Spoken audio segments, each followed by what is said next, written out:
What's going on, people? We are Tottenham TV, back here for yet another Tottenham update. A few things to get into, but just before we do, let me tell you about our website, WeAreTottenhamTV.co.uk, where you get your latest Tottenham articles. So not only video content we bring to you, but now written content as well. So please do and go check it out.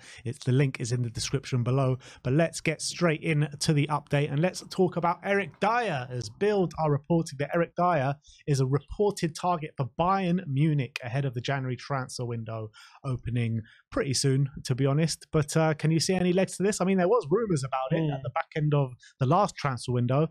Can you see there being any serious legs to this one? Can't get in the Spurs team, but maybe you can go full upwards, as they say, and go maybe make a move to Bayern. I'm sure he's going to be the national. Say full upwards, but Bayern Munich are not even top of the German league. Well, yeah, they're not, but maybe he can replace Matthias de Ligt, I guess. Maybe it'll be a good replacement for him. Look, I'd be shocked if this one comes to fruition.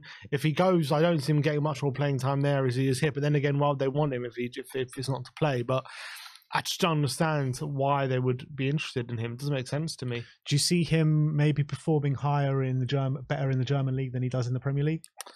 Yeah, maybe. Maybe. I mean, I don't think it suits him more, no, to be honest, because they all play high lines and high pressing, and so I mean, look, the Bundesliga is not as good quality, so on that front, he might be more suited to playing against the strikers over there.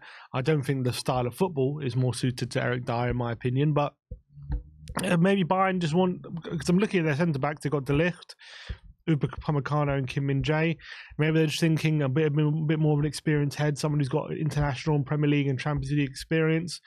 Maybe that's what they're thinking of. Maybe a friend for Kane to hang out with. Maybe Kane's lacking friends. I don't know.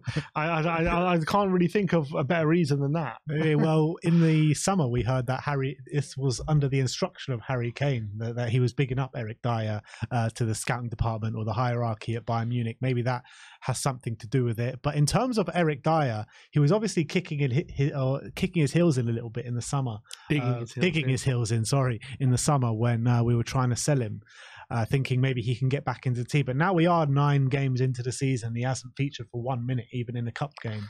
Do you feel like he's more open to the chance of leaving now? Definitely. Bayern didn't come in for him in the summer, did they? I mean, no rumours of it. Yeah, but then I don't think anything official was. I'm pretty sure he would have gone to Bayern if that came up. The only offers seemed to be like Bournemouth, or I think we offered him to Fulham, didn't we? Maybe he didn't seem interested. So I'm pretty sure if Bayern comes in, I don't think Bayern are going to sign him permanently. But I'm saying regardless of the Bayern move, even if another club like the same clubs come in for him in January, then not permanently. I don't. Summer. Not permanently, yeah. I mean, he only got 6 months left, so it's just a few months to wait out. If he went into the summer thinking that I'm only going to be, I'm going to just stick out for a year and then I got a free movement, I don't think he's going to change that in 6 months, just in 6 months' time when he's got 6 months left. Yeah, kind of agree, to be honest. But let's move on and talk about Pierre-Emile Højbjerg. Charlie Eccles says that Højbjerg would be open to a move away in January, but Spurs, as in the summer, would only sanction a sale if a good offer came in, so they could bring in a replacement. Yeah, it makes sense, and I think he's done a good job when he's filled in this season. Obviously, had a good game against Fulham on Monday night, and I was pretty happy about that. I think whenever he's come off the bench, he's provided a good job for the team, and he's done pretty well. So I think he's a good option for us, and he's performing professionally. Obviously, a player like Højbjerg at his stage of his career, especially with the Euros around the corner, with a tournament coming, he wants to be playing regularly, and I understand that. So I commend him for having the mentality that even when called upon, he's not going to be kicking his dummy out, or whatever the phrase is, throwing his toys out the pram. That's it. That he's actually knuckling down and trying to win his place back through playing well. But at the end of the day, we have players who are better suited to what Andrew wants to do than him. So it's going to be very difficult for him to earn a place unless he can show he can up his level on some certain things. So I don't see him. To be fair, look, Sarr's a very good player, but who's to say that Højbjerg can't take his place? You never know. So look, from now till January, it's still 10 games or so. We never know what the case is going to be in January. If he wins his place back, maybe this talk goes away. But if he's still in the same position in 10 games' time, where he's only making cameos, I can very much understand if he's wanting to move. You do have the return of Rodrigo Bentancur as well, and you have that as well to contest with. So Look, as much as I rate Højbjerg, as much as I commend his professionalism, I'm not sure if there is a future here for him, to be honest. Not long term. Yeah. No. Let's talk about a potential incoming going by the name of Sebastian Casares. Peter O'Rourke saying that Tottenham are among the sides monitoring the Club American defender Casares. I'd be lying if I knew much about him, but what's your stats telling you over there? I know the old Casares. They used to play for Juventus and he used to play for Barcelona, but that's a different Casares. So I can't say anything about this Casares, to be honest. Sebastian Casares, no idea. How old is he? 24 years of age, centre-back, Uruguayan. Uruguay do usually make good centre-backs. Does he have national team minutes? 7 caps for Uruguay at 24. You know, they got the likes of Godin back in the day, Jose Jimenez. They got form for centre-backs. Also, Martin Casares was Uruguayan. So, look, that's the extent I can really talk about this topic. I don't know anything about this guy. I don't watch Central America. Maybe Lolo's putting in a good word for him. Yeah, potentially. Maybe he knows him. That's not a bad You'd shout. assume he'd know them. If he's had 7 caps for Uruguay, you'd have assumed they've definitely met then. Yeah, you'd think so. But I have to wait and see what happens with that one. But also, just before we move on, it's like the talent ID that we're kind of scouting players at this moment in time with kind of out of the box players like that are working in our favour, aren't they? Definitely. I mean, look at the team right now. How many young players we've got? Deki, we got Saar, we got Van de Ven. We've got so many young players in the starting 11. So clearly we're doing something right. And talking about Mickey van der Ven, a stat here to tell you about, and no player that has attempted more than 5 tackles in the Premier League this season has a higher tackle success rate than Mickey van der Ven.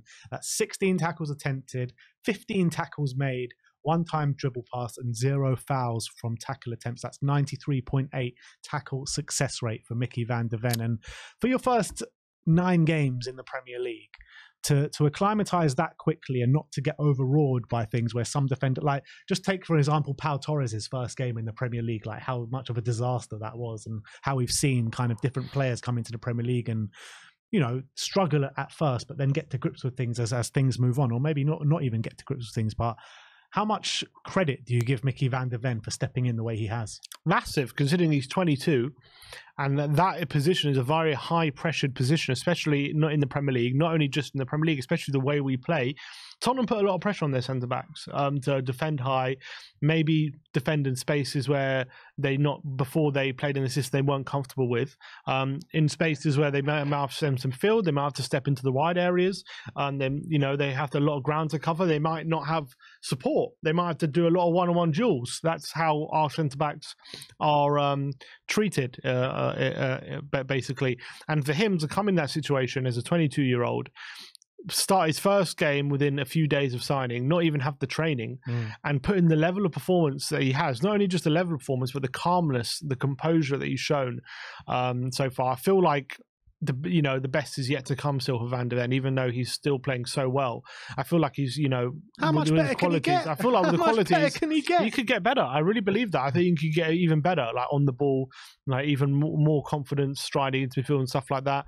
He's like not made any mistakes. He's so quick. When that ball goes over the top, there's only one man catching it, and it's Van der Ven. No one's catching him. No one's getting beyond him. The amount of times we've seen a through ball happen, and when it feels like Davis or Dier last season, like the striker would have run onto him, probably scored, and this time it's Van der Ven chasing him down and actually getting there first more often than not. It's been remarkable, and those stats tell the story, because he doesn't have to tackle so much because of the physical attributes I was talking about. I think his pace gets him out of a lot of situations, but when he does go in for a tackle, he usually wins it, and that's what that shows. Absolutely. So big up to Mickey van der Ven, an absolutely sensational start to his Tottenham career. We got a few quotes to end off the show with. We're going to start off with Dejan Kulusevski talking about a potential title challenge for Tottenham Hotspur. We've seen a lot of talk in the press, mainly from outside of Spurs, to be honest, about are Spurs in a title race or not. Well, let's see what Dejan Kulusevski had to say on the matter. And he said, it is early, it's too early for a title talk. We will see what happens. Everything can change, so we don't need to talk about that. But we must live for the day with a smile, train hard, and not forget who we are. We must try to get better every day. It's not important what people say. The important thing is to work hard, be humble, listen to the coach, and keep the smiles on the faces. Then at the season, we'll see where we are.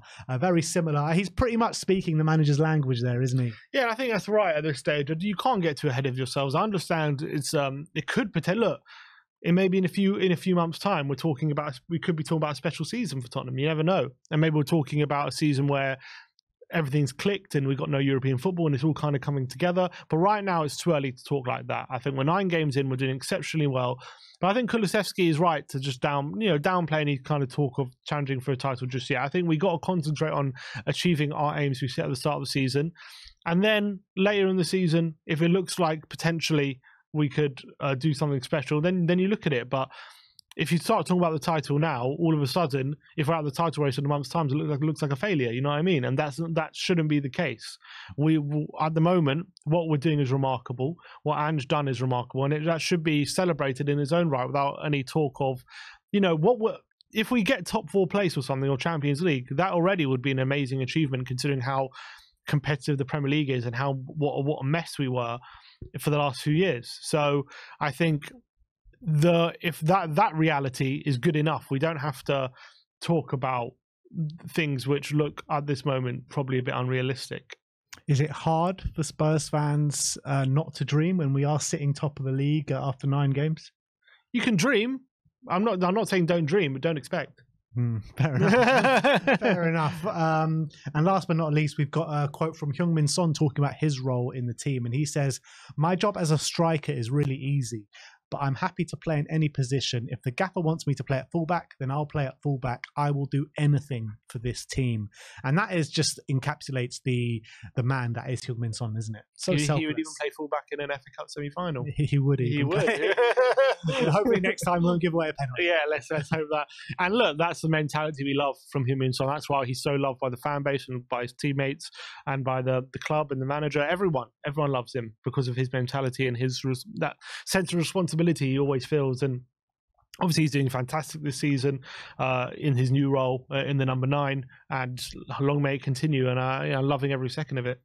His passion is just so infectious on everyone, not just for his players around him, but with the fans as well. It's just like, have you ever known a player that, not only do his team members thrive off his kind of passion and energy, but the fans and everyone that comes across him does as well? Yeah, everyone just feeds off it. It's so infectious. And I think that's why he makes such a good captain, because he gains that love from everyone, and everyone wants to not let him down, essentially, because he's so loved. And I think it's very rare a person is as likable as he is, so it's very special. All right, so there you have it. That is your Tottenham update for today. Let me know in the comment section below your thoughts regarding all the news stories we brought to you today.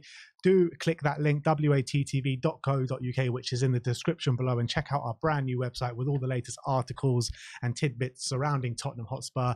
Like, subscribe and comment, and as always, come on you Spurs.